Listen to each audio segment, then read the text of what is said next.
வணக்கம். இங்கே இருக்கிறது சிவலிங்கம். இந்த மலை மேலே இருக்குது. இந்த கோயில் வந்து சிவலிங்கம். அங்கே இருக்கிறது வீரபத்திர கோயில்.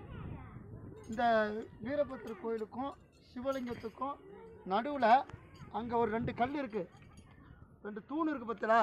அது எத்தனையோ டன்னு அந்த நூற்றாண்டில் அந்த மலை மேலே எப்படி நிறுத்தினாங்க, எப்படி அதை நிறுத்தினாங்கன்னு தெரியல.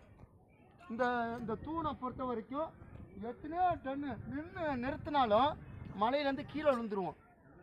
அந்த நூற்றாண்டில் அந்த மலையை அந்த 2 தூண் இருக்குது. அந்த 2 தூண் இருக்குது பாருங்க. அதில் அந்த 2 தூண் தான் அதிசயம். அந்த 2 தூணும் எங்களை கேட்டால் ஆளே இல்லாத அந்த நூற்றாண்டில் எப்படி தூக்கி வச்சாங்கன்னு தெரியல. அப்போ உள்ளவங்க கோயில் கட்டியிருக்காங்கன்னா அப்போ ஆள் இருந்து தான் தூக்கி வச்சுருப்பாங்க. அந்த இடத்துல எந்த புடிமானம் இல்லாமல். அடுத்தபடியாக பார்த்தா அங்கே இருக்கிற நந்தி ஒரு மலையை குடைஞ்சி, அந்த மலையை குடையில தானாக சித்தர்னால உருவாக்கப்பட்ட நந்தி.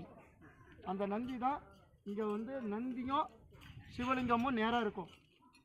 இந்த நந்தி சிவலிங்கமும் இருக்கிற மலையில் தான் நம்ம எடுக்கிறோம். இந்த ஊர் பெங்களூரு சிவகங்கான்னு சொல்கிற இடத்துல மலையில் இருக்கா. இதுதான் அந்த லிங்கம். இங்கே லிங்கம் தான் ஃபேமஸ்ஸு. இங்கே இருக்கிற ஒரு அதிசயம் என்னென்னா, கீழே ஒரு பாதாள லிங்கம் இருக்குது.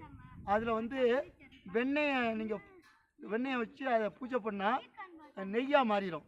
நெய்யை வச்சு பூஜை பண்ணால் வெண்ணெயாக மாறிடும். இந்த மாதிரி ஒரு அதிசயமான இதெல்லாம் இந்த நூற்றாண்டில் இருக்குது, மாறவே இல்லை.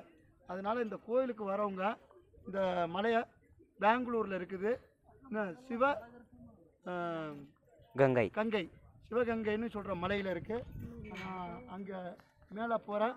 இந்த வீடியோ நிறுத்தி உங்களுக்கு கிட்ட காட்டுறேன் வாங்க.